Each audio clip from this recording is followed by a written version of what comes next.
سب سے برا وقت وہ ہے جب ہمارے غصے اور ناراضگی کے خوف سے والدین اپنی ضرورت اور نصیحت بیان کرنا چھوڑ دیتے ہیں۔ جو لوگ اپنے احساس ظاہر نہیں ہونے دیتے اکثر وہی دوسروں کا خیال رکھنے والے ہوتے ہیں۔ محبت، سمجھوتا، وفاداری سب یک طرفہ ہو سکتی ہیں، لیکن عزت وہ واحد چیز ہے جو کبھی یک طرفہ نہیں ہوتی۔ صرف ایک غلطی کی دیر ہے، لوگ فوراً بھول جائیں گے کہ آپ کتنے بہترین انسان ہیں۔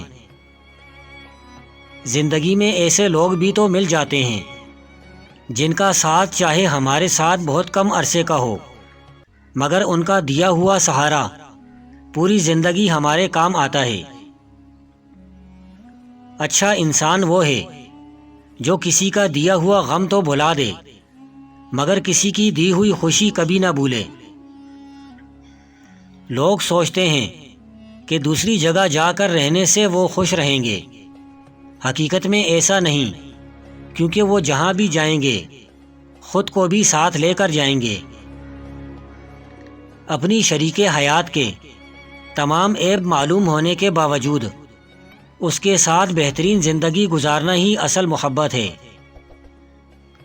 اچھائی کے لیے لازم نہیں کہ لوگوں کے ساتھ اچھا کیا جائے، اچھائی یہ بھی ہے کہ بس کسی کے ساتھ برا نہ کیا جائے۔ یہ لوگ فرشتہ ہیں، خدا ہیں، کیا ہیں؟ ان کے معیار پہ کیوں خود کو اتارا جائے؟ لوگوں کو زیادہ جاننے کی کوشش نہ کیا کریں، کیونکہ جتنا جانیں گے اتنا ہی دور ہوتے جائیں گے۔ آپ بھلے اپنی زندگی سے خوش نہ ہوں، پر کچھ لوگ ایسے بھی ہیں جو آپ جیسی زندگی جینے کے لیے ترستے ہیں۔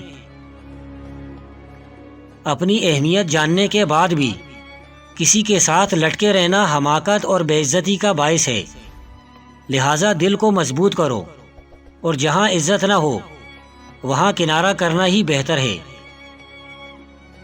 ناراضگی، گلے شکوے وہاں اچھے لگتے ہیں جہاں اپنا پن ہو، جہاں کسی کو مان رکھنا نہ آتا ہو وہاں خاموشی سے مسکرا دینا ہی اچھا ہے۔ رشتے توڑنے کا مشورہ تو کوئی بھی دے سکتا ہے، مگر رشتے نبھانے اور ان سے جڑے رہنے کی ترغیب کوئی باشعور اور حساس انسان ہی دے سکتا ہے۔ لوگ ضرورت پڑنے پر ضرورت مند بن جاتے ہیں اور ضرورت پوری ہونے پر غیرت مند، لیکن احسان مند کبھی نہیں بنتے۔ سمجھدار بیوی وہ ہوتی ہے جو زندگی کے معاملات میں ہمیشہ خاوند کو بڑا بنا کر رکھے، کیونکہ خاوند کو اللہ پاک نے مرتبے میں بڑا بنایا ہے۔ کچھ تکلیفیں ایسی ہوتی ہیں جنہیں معاف تو کیا جا سکتا ہے مگر تعلق نہیں رکھا جا سکتا۔ یہ انسان کی فطرت ہے کہ لا حاصل ہمیشہ زیادہ محبوب ہوتا ہے۔ مسکراہٹ روح کے دروازے کھول دیتی ہے اگر دل سے مسکرایا جائے، کیونکہ ہر دوسرا شخص جھوٹا مسکرا کر صرف رسم دنیا نبھا رہا ہے۔ معمولی باتوں کو دل میں رہائش نہ دیں، کیونکہ اگر یہ دل کی مکین ہو گئی تو بہت سے رشتے مسافر بن جائیں گے۔ اپنے خاوند کی قدر کریں۔ ایک مرد کی اپنی ذاتی ضروریات بہت کم ہوتی ہیں، وہ مناسب کمائی پر بھی زندگی گزار سکتا ہے، مگر جب وہ شوہر بنتا ہے تو اپنی بیوی بچوں کے لیے زمانے بھر کی خاک چھان مارتا ہے تاکہ ان کو ہر سکون میسر کر سکے۔ اس لیے اپنے خاوند کی قدر کیا کریں اور اولاد کو بھی باپ کی قدر کرنا سکھائیں۔ کبھی ہم کسی کی اور کبھی نہ کبھی کوئی ہماری جگہ لے ہی لیتا ہے، اور یہی اصل میں زندگی کی حقیقت ہے۔ الفاظ جادو نہیں ہوتے، مگر ان کا سحر قیدی بنا سکتا ہے، دیوانہ کر دیتا ہے، اور ایسی تاثیر صرف سچے اللہ والوں کو ہی عطا ہوتی ہے، ہر کسی کو نہیں۔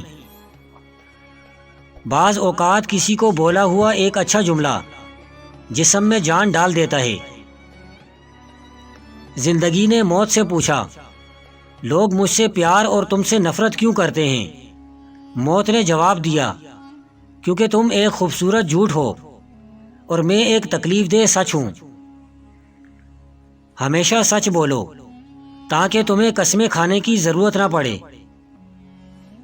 بعض اوقات لوگ ہماری قدر اس لیے بھی نہیں کرتے کہ ہم ان کو احساس دلا چکے ہوتے ہیں کہ ہم ان کے بغیر نہیں رہ سکتے۔ انتظار ایک اذیت ہے، پھر چاہے وہ موبائل ہاتھ میں پکڑے کسی کے میسج کا ہو، چوکھٹ پر بیٹھے کسی کے لوٹ آنے کا ہو، بستر پر لیٹ کر نیند کا ہو، یا پھر زندگی سے ہار کر موت کا ہو۔ اگر کبھی ایسا لگے کہ تم تھک چکے ہو اور دعا مانگنا بھی مشکل لگے تو اللہ تعالیٰ کے آگے صرف ہاتھ پھیلا لیا کرو۔ تمہارے پھیلے ہاتھ اس بات کا ثبوت ہے کہ رب کائنات کے محتاج ہو، اور میرا رب تو خاموشیوں کو بھی سن لیتا ہے۔ ہتھیاروں سے جنگ تو جیتی جا سکتی ہے مگر دل نہیں، کیونکہ دل صرف کردار کے ساتھ ہی جیتے جاتے ہیں۔ دو چیزیں ایسی ہیں جس میں سے کسی کا کچھ نہیں جاتا، ایک مسکراہٹ اور دوسری دعا۔ ہمیشہ بانٹتے رہیں۔ زندگی میں لوگوں سے بس ایک ہی سبق ملا، جن کو ہم جتنا خاص کرتے گئے ان کے لیے اتنے ہی عام ہوتے گئے۔ دنیا کی سب سے مہنگی چیز بھروسہ ہے، جسے کمانے میں سالوں اور گنوانے میں صرف سیکنڈ کا وقت لگتا ہے۔ مخلص لوگ روٹھ جائیں تو منا لیا کرو، مطلبی لوگ چھوڑ جائیں تو رب کا شکر ادا کیا کرو۔ منزل سے آگے بڑھ کر نئی منزل تلاش کر، دریا تجھے ملے تو سمندر تلاش کر۔ ہر شیشہ ٹوٹ جاتا ہے پتھر کی چوٹ سے، پتھر ہی ٹوٹ جائے وہ شیشہ تلاش کر۔ سجدوں سے تیرے کیا ہوا صدیاں گزر گئیں، دنیا تیری بدل دے وہ سجدہ تلاش کر۔